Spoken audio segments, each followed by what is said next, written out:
David repents. In our last story, David remains home from battle to rest. While his men fight on the front lines of the Ammonites, David lounges in the sun, basking in his triumph. David eventually grows complacent and sleeps with the wife of one of his mighty men, Uriah. She becomes pregnant, and David sends Uriah to the front lines to be killed to cover up his sins. Now we see David caught in a cloud of ignorance to just how evil his sin was. God sends Nathan to reveal to him his error, and David's heart melts in front of a holy God. Inspired by the book of 2 Samuel. Hello, I'm Pastor Jack Graham with today's episode of the Bible in a Year podcast. In yesterday's reading, we heard how David became complacent, choosing to stay at home rather than fight the battles that the Lord had given him.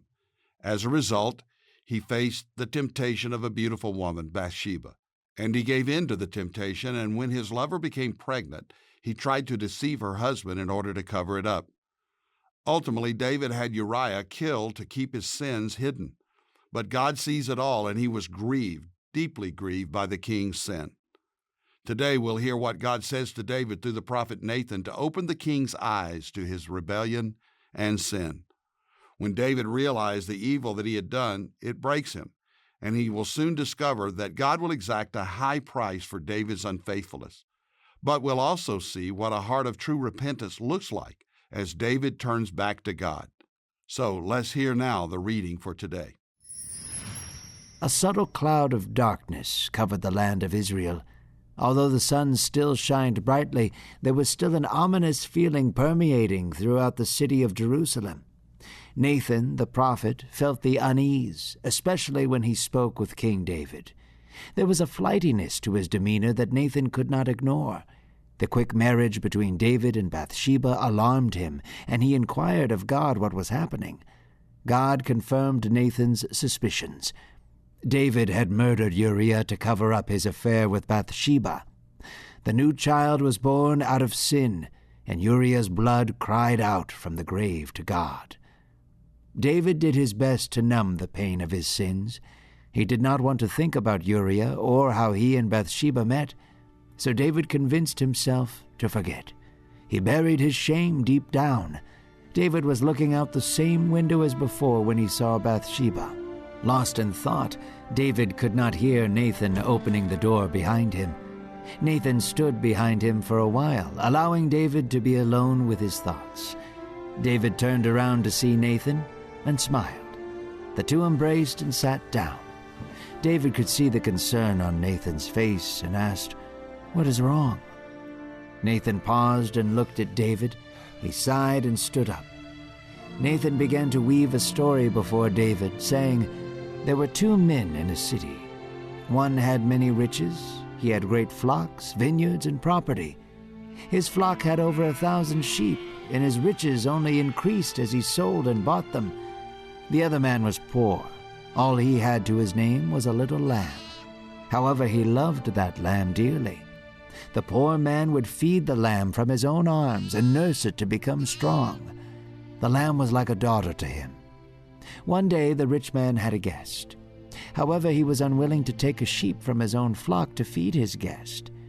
Instead, he stole the poor man's lamb to feed his guest. And the poor man was left with nothing." David's eyes widened. A look of shock and outrage was on his face. Nathan wondered if David understood the story. Yet David stood to his feet and clenched his fists. "That man deserves to die. To take that man's only lamb when he has thousands is selfish and wicked. He ought to—" "You are that man," Nathan yelled, pointing his finger at the king. "God has anointed you to be king over Israel. He delivered you out of the hand of Saul. He has blessed you with riches beyond your wildest dreams. Not only do you have a wife, but you have 3, and yet you strike down Uriah for his." David's soul began to crumble as Nathan spoke for God, yet he said nothing. Nathan continued and said, "Thus says the Lord, the sword shall not leave your household. There will be strife in your household and war among your children." David wept on the floor before Nathan. Sobbing filled the room as David wailed before God on his knees. David put his hands over his face and whispered, "I have sinned against you, my God." Nathan looked down at David, grieved over what he was about to say. "David, the child that has just been born will pass away, but God will restore you. He will not leave you." David continued to lie on the ground, sobbing. Nathan left the room and allowed David to weep before his God. After this, as had happened with many children in those days, the infant became sick. David sat before God in silence. He fasted. He prayed. He sought God intently for 7 days on behalf of his newborn son. However, the sickness claimed him, and the child passed after a week. David was alone in a dark room where he often prayed to God. Tears had dried on his face, and his body was trembling from lack of food and water. David could hear murmurs from some of his servants behind him. Still looking forward, David asked, "Is my son dead?" The servants were silent for a moment and said, "Yes, he is dead." David stood up, washed himself, and changed his clothes. He worshipped God into the night, singing a song of brokenness and praise. His voice echoed through the chambers as David sang, "Have mercy on me, O my God, because of your faithful love. Because of your abundant mercy, cover my sins. Wash me, cleanse me from all that keeps me from you." David played his harp as he once did in the hills of Bethlehem. Slowly his heart began to grow warm from God's presence. David and Bathsheba mourned their son together and found comfort in one another's arms. For the first time, instead of merely having sex, they made love, and the two, as husband and wife, bore a son. The son's name was Solomon. He would hold a special place in God's heart. God would continue with Solomon as he once did with David, and it would be through him that the house of God would be established. As today's scripture passage begins, the prophet Nathan is paying the king a visit.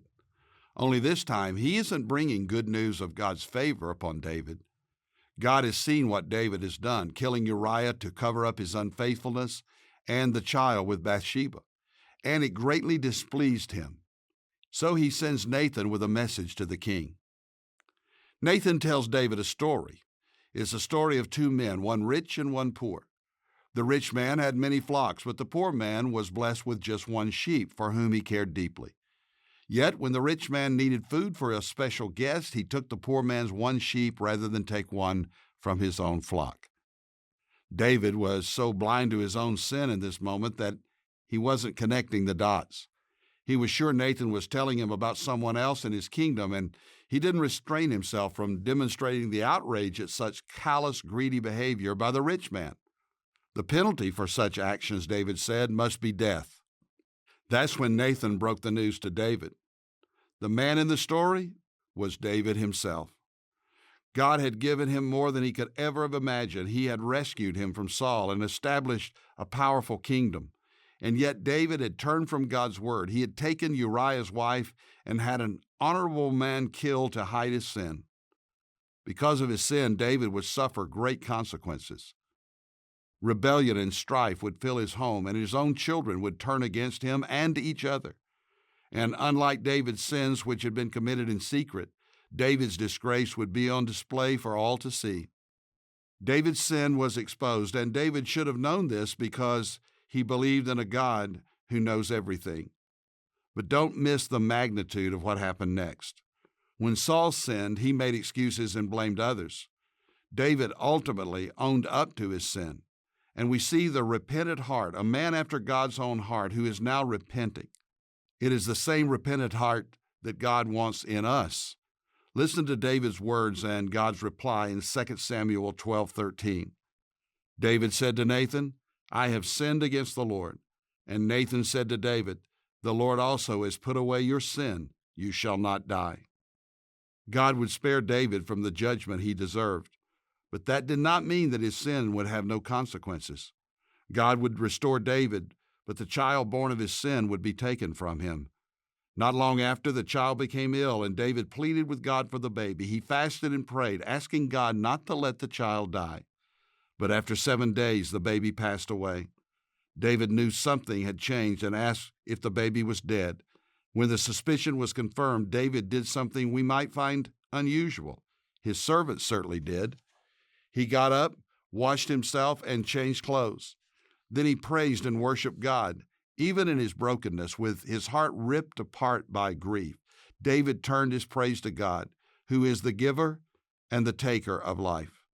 Like a lost son, David now has returned to his father. Soon David and Bathsheba would have another child, one they named Solomon. And this child would grow into a man of great wisdom, whose life God would bless and guide and use to establish the house of the Lord. Let's pray together. Dear God, we know that sin has consequences, terrible consequences. So, Lord, protect us and keep us from sinning. But when we sin, may we come to you with confession and true faith and repentance. We ask that you would forgive us and change our hearts and change our lives. We thank you for the cross of the Lord Jesus Christ, which makes it possible for us to be forgiven, that though our sins are as scarlet, they can be white as snow through Jesus our Lord. God, give us a heart that seeks after you and a heart that is devoted fully to you. In Jesus' name, amen. Thank you for listening to today's Bible in a Year podcast. I hope you are enjoying it as much as I am. This is Pastor Jack Graham from Dallas, Texas. You can download the pray.com app and make prayer the priority in your life. And if you have enjoyed this podcast, share it with someone you love. By sharing this podcast, you can make a difference in someone's life. This podcast is being listened to all over the world by millions of people, and we are celebrating the fact that God's Word is being heard. And if you want more resources on how to tap into God's power for living, be sure to visit jackgraham.org. God bless you.